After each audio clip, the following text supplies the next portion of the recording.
상표법 1차 기본강의 쪽지시험 11회 간략 해설입니다. 변경 출원 1번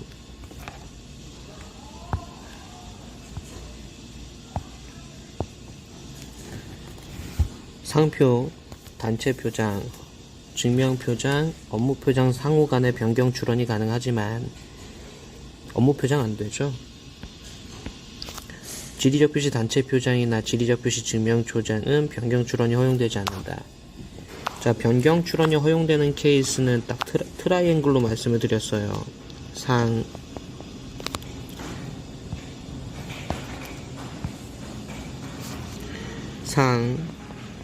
단, 증 상호 간에만 변경 출원이 쌍방향으로 가능하죠.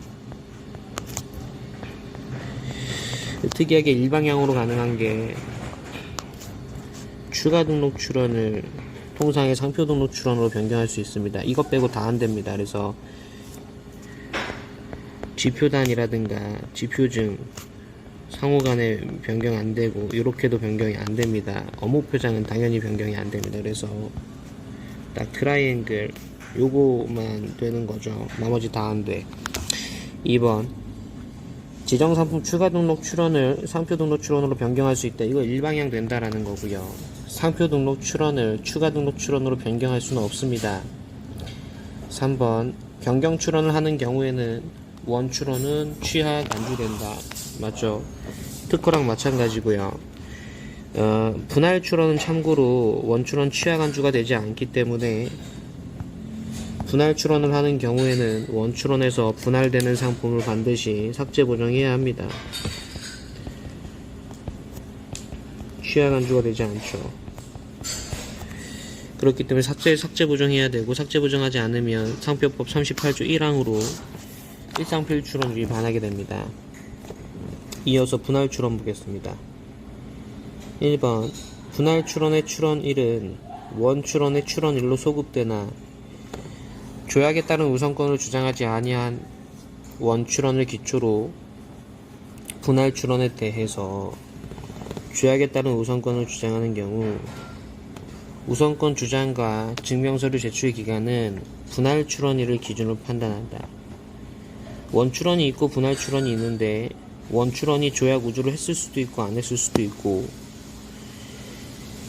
그리고 분할 출원이 조약 우선권을 하고자 할 때 분할 출원의 출원시를 기준으로 조약에 따른 우선권을 주장하고 그날부터 3개월 이내 증명서류를 제출합니다. 즉 소구표가 부정되는 거죠.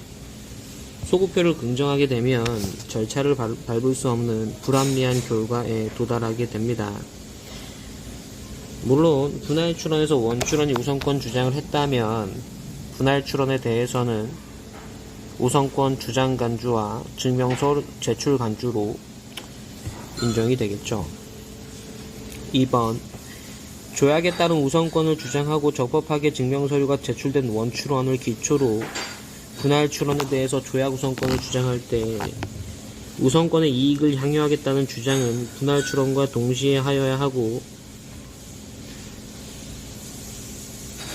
증명서류는 분할 출원 일부터 3개월 이내 제출하여야 한다라고 되어 있는데 그렇지 않죠. 아예 간주가 됩니다. 즉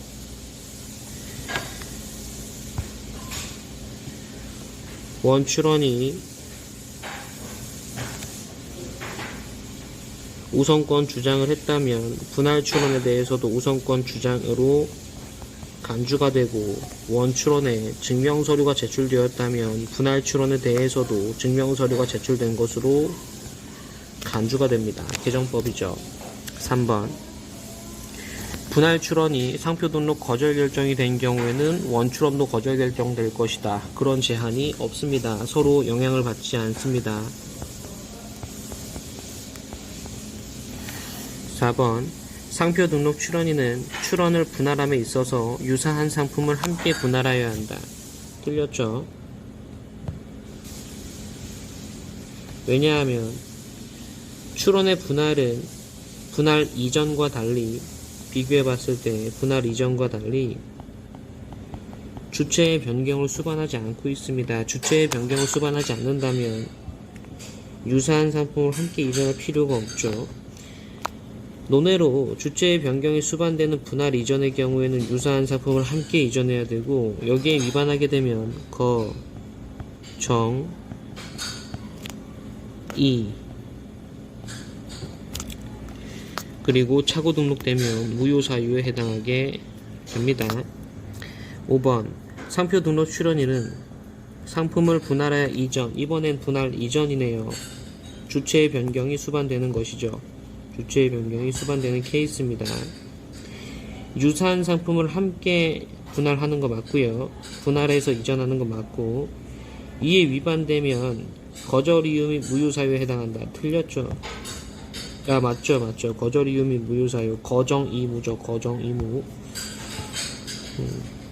6번 상표권자가 상품을 분할하는 경우에는 유사한 상품을 함께 분할해야 한다. 상품을 분할한다라고 하면, 분할한다라고 하면 이는 주체의 변경을 수반하지 않는 겁니다. 주체의 변경을 수반하지 않을 때에는 유사한 상품을 함께 분할할 필요가 없습니다. 즉, 상표권의 분할과 상표권의 분할 이전을 구별하자는 취지인데, 이것과 분할 이전을 구별하자는 취지인데, 분할 이전의 경우에는 유사한 상품을 함께 이전해야 되고, 위반하게 되면 취소 사유에 해당하죠. 즉 119조 1항 4호 소정의 취소 사유에 해당하게 됩니다. 여러분들이 주의하셔야 할 게, 주체의 변경이 수반되는 분할 이전은 두 가지가 있습니다. 첫째, 출원을 분할 이전하는 케이스. 둘째, 등록을 분할 이전하는 케이스가 있는데, 전자의 경우에는 위반하게 되면 거, 정, 이고 차고 등록 시 무효사유입니다. 후자의 경우에는 등록 자체에 하자가 없기 때문에 무효사유는 아니고 등록 후 하자가 발생된 겁니다. 등록 후 하자가 발생되면 후발적 무효사유에 해당하지 않는 한 다 취소사유라고 말씀을 드렸어요. 그래서 취소사유입니다. 7번 상표권자는 상표권이 소멸한 경우라도 상품을 분할할 수 있는 경우가 있다. 맞죠? 언제? 상표 등록 무효 심판이 청구가 되면, 상표 등록 무효 심판은 상표권이 소멸해도 청구할 수 있고, 무효 심판의 심결이 확정될 때까지 상표권을 분할할 수 있습니다.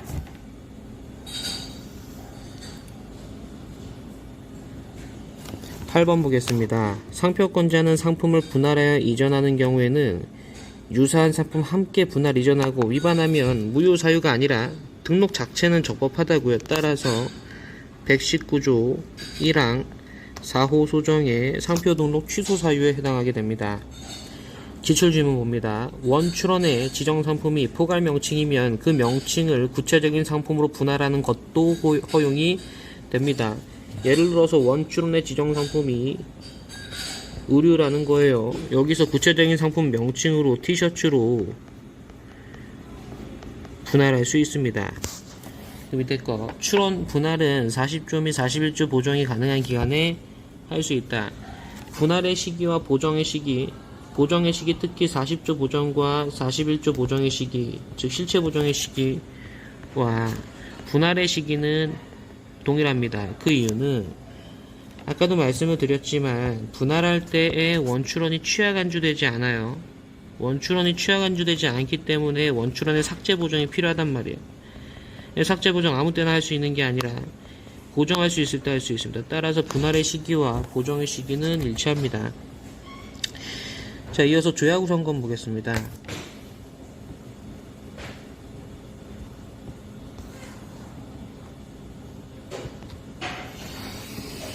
조약의 우선권, 참고로 국내 우선권은 없어요. 자, 여러분, 특실상 D에서 상 D는 조약 우선권만 있습니다. 국내 우선권 없어요. 특실상 D에서 특실상 D 다 조약 우선권이 있어. 그런데 시도 다시 그런데 특실의 경우에는 조약 우선권뿐만 아니라 국내 우선권도 있죠. 반면에 상디의 경우에는 조약 우선권은 있는데 국내 우선권 없다고요.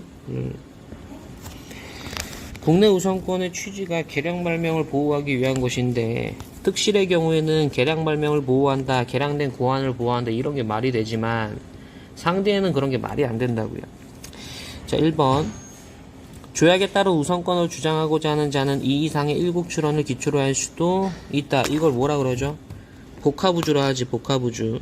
여러분 우주의 태양에는 세 가지 말씀드렸어요. 첫째 전부 우선권, 둘째 복합 우선권, 셋째 부분 우선권 이렇게 말씀을 드렸습니다. 2번 조약에 따른 우선권을 주장하기 위해서는 상품이 일국 출원의 상품에 모두 포함되어야 한다. 그렇지 않아요. 우선권 주장은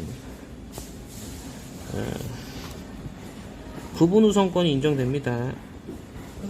따라서 일국 출원의 상품이 A, B, C고 국내 출원의 상품이 A면 A에 한해서 인정이 될 수도 있고 아니면 A, B, C, D도 괜찮다라는 거예요. 그럼 A, B, C만 소급표가 인정이 되면 됩니다. 자, 3번 조약에 따른 우선권을 주장하고자 하는 자는 출원서의 취지와 최초로 출원한 국가명과 출원의 연원일을 기재해야 되고 이는 반드시 상표 등록 출원과 동시에 해야 된다. 이건 맞아요. 상표 등록 출원과 동시에 우선권을 주장해야 하고 출원과 동시에 우선권을 주장하지 않았다면 향후에 우선권을 주장할 수가 없습니다. 이러한 경우에 만약에 출원할 때 조약 우선권 하는 걸 까먹었다, 깜빡했다 라고 하면 방법은 하나, 재출원해야 돼요. 물론 재출원이 일국 출원일부터 6개월 안에 들어와야 되겠죠. 재출원하면서 또 우선권 주장해야 하고요. 4번 조약에 따른 우선권을 주장하고자 하는 자는 출원일로부터 30일 이내에 우선권 주장에 관련된 증명서류를 제출해야 된다. 틀렸죠. 특허는 어떻게 돼? 특허는 최선일부터 1년 4개월. 특허는 증명서류 제출 기간이 1년 4개월이야. 근데 상표는 출원일부터 3개월입니다. 5번 상표법상 명문의 규정에는 조약에 따른 우선권 주장의 효과를 제35조만 인정하고 있다. 맞죠? 조약 우선권에서 명문의 규정에 35조만 소급표로 인정하고 있고 그럼 35조 이외에 다른 어떤 등록 요건이라든가 선사용권 같은 거 어떻게 판단할 거냐에 대해서는 파리협약 4조 B 조약 우선권 즉 파리협약 4조 B를 근거로 했을 때 소급표로 인정하는 것이 타당하다 이렇게 말씀을 드렸습니다. 하지만 명문의 규정은 35조만 있다. 기출지문 봅니다. 첫 번째 거 원출원이 조약에 따른 우선권 주장과 출원시 특례 주장을 하지 아니한 경우에 있어서 분할 출원에 대한 조약에 의한 우선권 주장과 증명서류 제출과 출원시 특례 적용 취지의 제출 및 증명서류 제출은 소급표를 부정하죠. 왜 그럴까요? 출원인의 결차권을 보장하기 위한 겁니다. 출원시 특례도 마찬가지고 조약 우선권도 마찬가지고 분할 출원 이를 기준으로 판단하기 때문에 만약에 소급표를 인정한다면 원출원으로 소급이 된다면 절차를 밟을 수 없는 불합리한 결론에 도달하게 되고 특허법도 마찬가지 이치죠. 두 번째 거 출원시 상표등록 출원서에 우선권 주장의 취지와 최초로 출원한 국가명 및 출원의 연원일을 기재하지 못한 경우에도 우선권 증명서류 제출 기간 내에 우선권 증명서류 제출과 동시에 보정할 수 있다. 이거 계속 출제가 되고 있는데 출원 시에 우선권 주장하지 않았으면 게임 끝난 겁니다. 보정이 불가합니다. 극복할 수 있는 방법은 재출원하면서 우선권 주장하는 거고 이거 역시 최선일부터 다시 일국 출원일부터 6개월 이내 출원돼야 되겠죠. 그 다음 거 우선권 주장의 기초가 되는 동맹국 출원이 무효 취하 폭이 거저 확정되었다는 이유로 우선권 주장의 기초로서 효력이 상실되는 건 아니다. 이거 특허에서 배우는 거죠. 정규성이라 하잖아. 제1구 출원은 정규성과 최선성을 만족하면 되는데 지금 이 문제는 최선성과 관련이 없고 정규성과 관련된 내용입니다. 즉 일국 출원의 운명은 상관없어요. 일국 출원에서 출원 1만 확보가 되면 우선권 주장할 수 있습니다. 그 다음 거 조약에 의한 우선권을 주장하여 출원하였으나 우선권 증명서를 제출 기간 도과했다라고 하면 그 자체가 거절 이유가 되진 않아요. 다만 소급표를 부정할 뿐이야. 즉 우선권 주장의 효과가 없을 뿐입니다. 실제 출원일을 기준으로 심사하면 되겠죠. 자, 출원시 특례 보겠습니다. 자, 출원시 특례는 특이한 제도야. 자, 특허법, 실용신안법, 상표법, 디자인보호법 중에서 유일하게 상표법에만 있는 제도가 됩니다. 자, 보겠습니다. 1번 47조의 출원시 특례에 따라 출원일의 소급표로 인정받기 위해서는 그 박람회의 출품일부터 6개월 이내 출원, 맞죠? 6개월 이내 출원이 돼야 하고요. 여러분, 출원시 특례와 특허법 또는 디자인보호법에 있는 신규성 상실의 예외는 전혀 다른 제도예요. 이걸 비교할 건 아닙니다. 신규성 상실의 예외는 공지라는 개념이 있음을 전제로 나오는 거고, 상표법은 항상 말씀을 드리지만 공지라는 개념이 없어요. 이거 펜이 맛이 갔네. 펜이 맛이 갔어.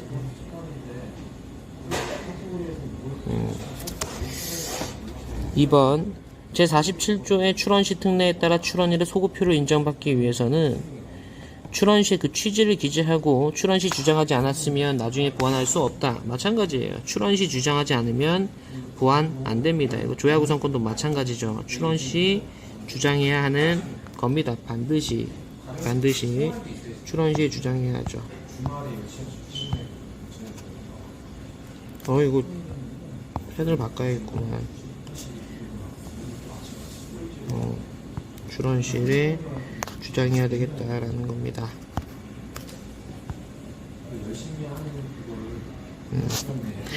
3번 47조 출원시의 특례에 따라 출원일의 소급표를 인정받기 위해서는 그 출원일로부터 3개월 이내 증명서류 땡 틀렸죠. 3개월이 아니라 30일입니다. 이거 이제 이런 문제들이 기출이 되는 건데, 조약우선권 증명서류는 3개월이야. 조약우선권 증명서류는 3개월이라고요. 출원시 특례 증명서류는 30일이죠. 크로스해서 내기가 너무 좋아요. 4번 46조와 47조를 동시에 주장한다면 박람회 출품일도 6개월인지는 일국 출원일이 아니라 실제 출원일, 즉 우리나라 출원일, 이국 출원일을 기준으로 하는 거죠. 이어서 손보청 보겠습니다. 자, 손실보상 청구권은 우리 상표권 침해가 아님에도 불구하고 인정되는 특수한 권리다라고 말씀을 드렸어요. 특허법에는 보상금 청구권이라는 제도가 있죠. 그래서 특허법상 보상금 청구권과 상표법상 손보청을 비교해 봤을 때 가장 큰 차이점은, 특허법은 첫째, 출원 공개를 전제로 해요. 반면에 상표법은 출원 공개라는 제도가 없고 대신 출원 공고라는 제도가 있는데, 보상금 청구권을 발생시키기 위해서 꼭 출원 공고가 되어야 하는 건 아닙니다. 따라서 출원 공고 전에는 출원서 사본을 제시해서 경고하면 되고, 출원 공고 후에는 그냥 경고하면 돼요. 서면으로. 그리고 특허법은 서면 경고가 필수는 아니야. 출원 공개된 사실을 안 자, 즉 악의자에게 보상금 청구권 행사할 수 있는데, 상표법상 손보청은 무조건 서면 경고를 필수로 합니다. 악의 이런 거 없어요. 따라서 손실보상 청구권에는 상표법상 고의추정 규정이 적용되지도 않아요. 왜? 고의과실을 요건으로 하지 않기 때문입니다. 자, 보겠습니다. 심지어 서면 경고를 필수로 하기 때문에 고의과실 이런 게 문제되진 않아요. 1번 손실보상 청구권은 출원인에게 인정되는 특수한 권리 맞지? 이게 뭐죠? 침해가 아니다, 위법행위가 아니다, 그런데도 인정되는 권리라는 취지고요. 두 번째, 물권적 권리, 이거 틀렸죠? 채권적 권리잖아. 채권적 권리이기 때문에 소멸시효도 적용이 되는 거죠. 물권적 권리가 아니라 채권적 권리. 그렇기 때문에 소멸시효 적용의 대상이 되기도 해요.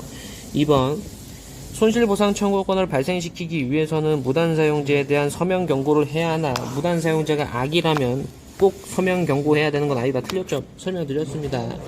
지금 이 지문의 내용은 특허의 경우에는 맞을 수 있지만 상표는 틀리다고. 상표는 무조건 서면 경고가 필수가 되는 겁니다. 반드시 경고를 해야 합니다. 3번 고의 또는 과실로 출원 상표와 동일 유사한 상표를 지정 상품과 동일 유사한 상품을 사용하는 자에게 서면 경고하고 향후에 손보청 행사할 수 있다. 향후라 하면 설정 등록부를 말하는 거고요. 다만 서면 경고를 받은 자에게 무단의 사용에 대한 고의 과실이 있어야 한다. 좀 국어적으로 어색하긴 한데 어쨌든 고의 과실을 요건으로 한다. 이건 틀렸죠. 손해배상 청구권과의 차이점입니다. 손배청은 고의 과실이 있어야 돼. 이 상표법에서 손배청은 109조랑 111조, 109조는 손해배상 청구, 111조는 법정 손해배상 청구인데 두 조문 모두 다 고의 과실을 요건으로 해요. 하지만 손실보상 청구권은 고의 과실을 요건으로 하지 않아. 대신에 서면 경고를 필수로 하죠. 4번 손실보상 청구권을 행사하기 위해선 설정 등록이 되어야 하죠. 특허랑 마찬가지. 5번 손실보상 청구권을 행사하기 위해서는 출원인에게 업무상 손실이 발생되어야 하므로, 이게 특허랑 다른 점이지. 발생되어야 하므로 출원인은 최소한 출원상표와 동일 유사 상표를 지정 상품과 동일 유사, 틀렸죠? 출원상표와 동일한 상표를 그 지정 상품과 동일한 상품에 사용해야 되는 것이지, 이렇게 유사한 상품에 대해서까지 또는 유사한 상표에 대해서까지 손실을 인정하진 않습니다. 즉 무단 사용자는 동일 유사 범위에서 써야 되고 출원인은 동일성 범위에서 써야 합니다. 6번 손보청 행사는 상표권 행사, 즉 상표권 행사는 대표적으로 손해배상 청구, 침해금지 청구를 말하는데 영향을 미치지 않는다. 맞고요. 7번 무단 사용자가 서면 경고를 받고 더 이상 무단 사용 행위를 하지 않는다면 손보청 행사할 수 없다. 왜 그럴까요? 손보청을 행사하기 위해서는 손실이 발생돼야 돼요. 업무상 손실이 발생이 되어야 해요.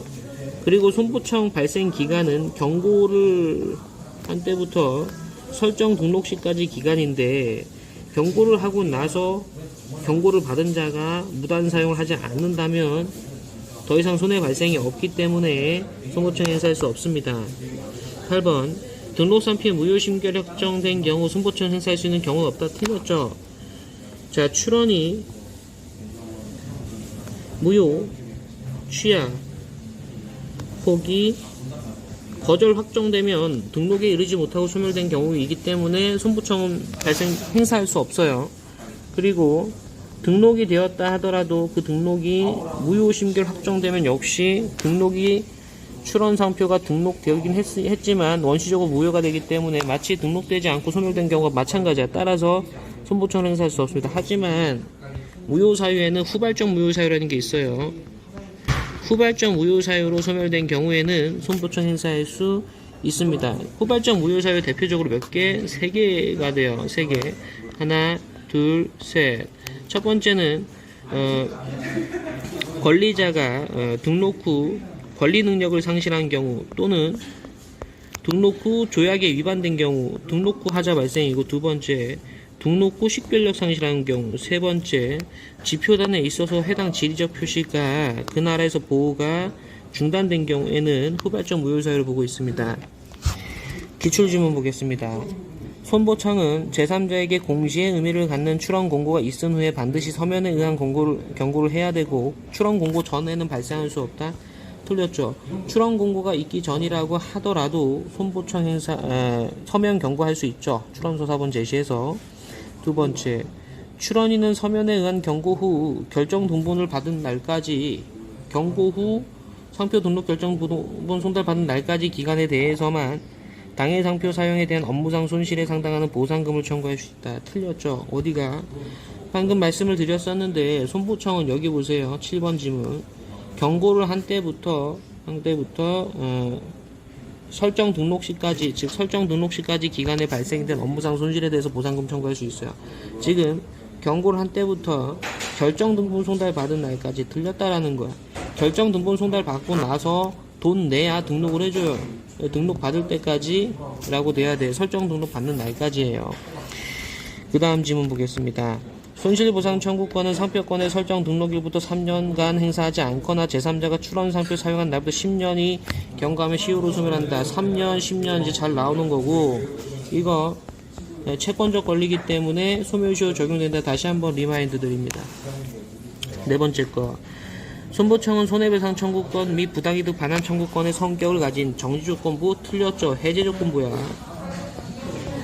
해제조건이라는 말은 어떤 조건을 해제로 한다라는 말이에요. 그 조건이 뭐냐면 출원이 무효 취하 포기 거절종 확정되거나 등록이 무효 신결 확정되면 후발적 무효 사유 제외하고 손보청은 소멸하게 돼. 즉 방금 말씀드린 조건을 해제 조건으로 해서 손보청은 소멸하게 됩니다. 따라서 정지 조건이라는 말은 틀렸고요. 또한 준물권적 권리 틀렸죠. 채권적 권리라는 거고요. 설정 등록이 있은 후가 아니면 행사할 수 없다. 이건 맞고요. 자, 여러분 오해하면 안 돼. 설정 등록이 되어야 손보청이 발생하는 건 아니에요. 손보청이 발생하는 건 언제냐면 서명 경고를 한 때부터 제3자 무단 사용하고 있다면 손보청이 발생하는 거야. 다만 그 권리의 이행기, 즉 권리 행사할 수 있는 때 권리 행사를 설정 등록후로 만들고 있는 거예요. 따라서 서명 경고하고서 제3자 무단 사용한다. 그러면 손등치를 발생하는 거야. 손보청 발생하는 거예요. 단지 그 행사를 설정 등록 후에 하라는 것 뿐입니다. 이의 신청 보겠습니다. 이의 신청. 자, 출원 공고라는 제도가 상표에만 있듯이 이의 신청 역시 상표에만 있는 제도라고 보시면 돼요. 지금 말씀드린 이의 신청. 물론 디자인 보호법에도 이의 신청이라는 게 있는데 말만 같이 전혀 다른 제도가 됩니다. 1번 보겠습니다. 이해관계인에 한해서 출원 공고가 된 상표 등록 출원에 거절 이유가 있다는 이유로 이의 신청할 수 있다. 자, 일단 상표법에서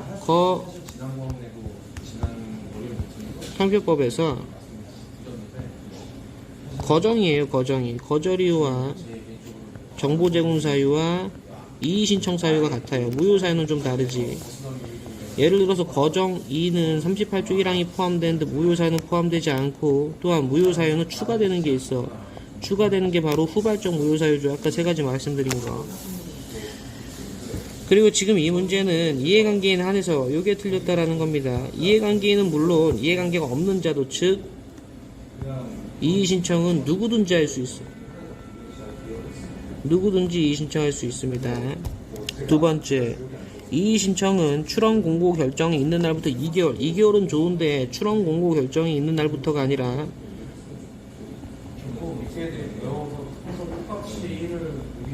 출원 공고가 있는 날부터예요. 자, 실무적으로 봤을 때 출원 공고 결정을 심사관이 해요. 그 특허청장이 출원 공고 결정 등본을 송달해.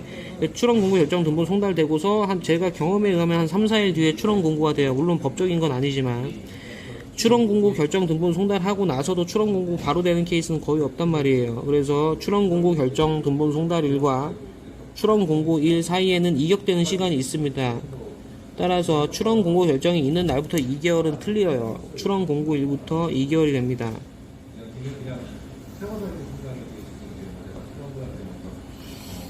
3번 보겠습니다. 이의 신청의 기간은 어떠한 경우라도 연장할 수 없습니다. 물론 이 말은 뭐냐면 불변기간이라는 말이야. 상표법에서 대표적인 불변기간 두 가지 말씀드렸어요. 이의 신청 기간과 제소 기간 말씀을 드렸어요. 이의 신청 기간은 연장 단축이 안 되고요. 그리고 이의 신청의 이유나 증거를 보정할 수 있는데 이거는 보정 기간이지 보정할 수 있다라는 거지 연장하는 건 아니죠. 이의 신청 기간을.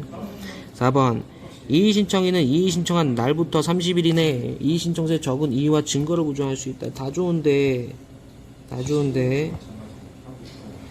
아주 어려운 지문이죠. 이의 신청한 날부터 30일 이내가 아니라 이의 신청 기간이 지난 날부터 30일 이내야. 이의 신청한 날부터 30일 이내가 아니라 이의 신청 기간이 지난 후 30일. 그러면 그림으로 그려보면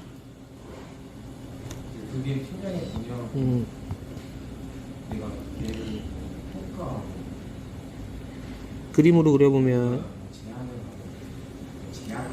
자, 이렇게 있어요. 자, 출원 공고됐어. 출원 공고일부터 2개월 내에 이의 신청을 할 수 있어요. 예를 들어서 여기서 이의 신청했다는 거야.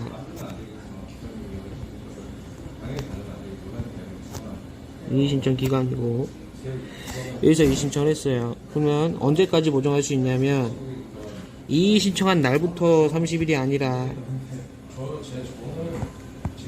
이의 신청이 기간이 지난 날 요때부터 30일이에요. 요때부터 30일 동안 보정할 수 있는 거예요. 결국에 요때부터 이렇게 30일 동안 보정할 수 있는 거고, 그럼 보정할 수 있는 기간은 어떻게 되냐, 이렇게 되는 거죠. 요 노란 기간에 보정할 수 있는 거예요. 이렇게 아셨죠? 자, 그래서 이의 신청한 날이 보정 기간의 시기가 되는 거고요. 이의 신청 기간이 지난 후 30일, 요게 종기가 되는 거예요. 그럼 요거는 종기를 특정하기 위한 기산점에 불과한 겁니다. 자, 그래서 이의 신청한 날부터가 아니라 이의 신청이 기간이 지난 날부터 30일이 될 거고, 그래서 매우 중요한 게 디자인 보호법에도 이의 신청이라는 제도가 있고, 물론 상표법상 이의 신청 제도와 완전 다르긴 해. 그리고 디자인 보호법상 이의 신청 기간은, 이의 신청 이유 등의 보정 기간은 상표법상 이의 신청 이유 등의 보정 기간과 달라요. 방금 말씀드린 것처럼 상표법상 이의 신청 이유 등의 보정 기간은 이의 신청 기간이 지난 후 30일이야. 그런데 디자인 보호법은 이의 신청한 날부터 30일 이내 보정할 수 있어요. 네, 헷갈리기 좋으니까 따로 기억해 두시기 바랍니다.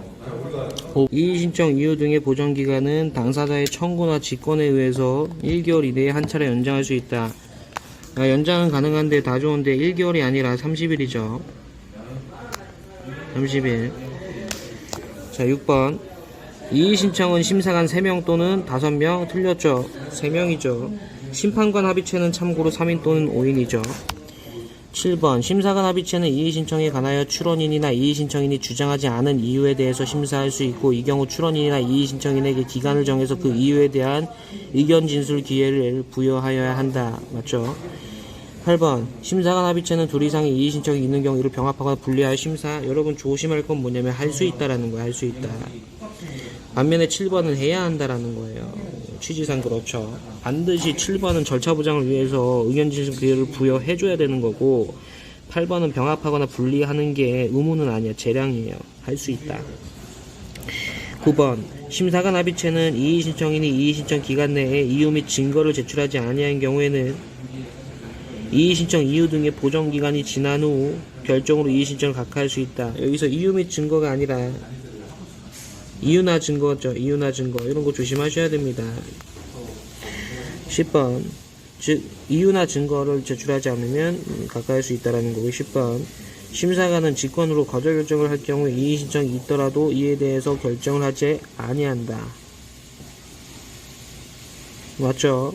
이의 신청의 취지는 결국에 거절하라는 건데, 심사관이 그것과 별개로 그냥 거절하겠다라는 거야. 그렇다면 굳이 이의 신청을 심사할 필요가 없죠. 왜? 이의 신청에는 목적이 달성됐기 때문입니다. 물론 이러한 경우에는 심사관은 이의 신청인에게, 특허청장은 이의 신청인에게 거절 결정 등본 송달해줘야 되겠습니다. 11번. 상표 등록 이의 신청 그 결정 그 자체에 대해서는 불복할 수 없다. 맞죠? 이의 결정 불복 심판이라는 건 없습니다. 물론 이의 신청형 결과 이의 신청 이유가 있다라는 결정을 합니다라는 이의 결정, 또는 이의 신청 이유가 없다라는 결정을 합니다라는 이의 결정이 있는데, 그거에 대해서는 불복할 수 없고요. 이의 신청의 결과 거절 결정이 되면 거불심으로, 설정 등록이 되면 무효 심판으로 다툴 수는 있겠죠. 그 방법으로 불복할 수는 있습니다. 하지만 이의 결정 불복 심판이라는 제도는 없습니다.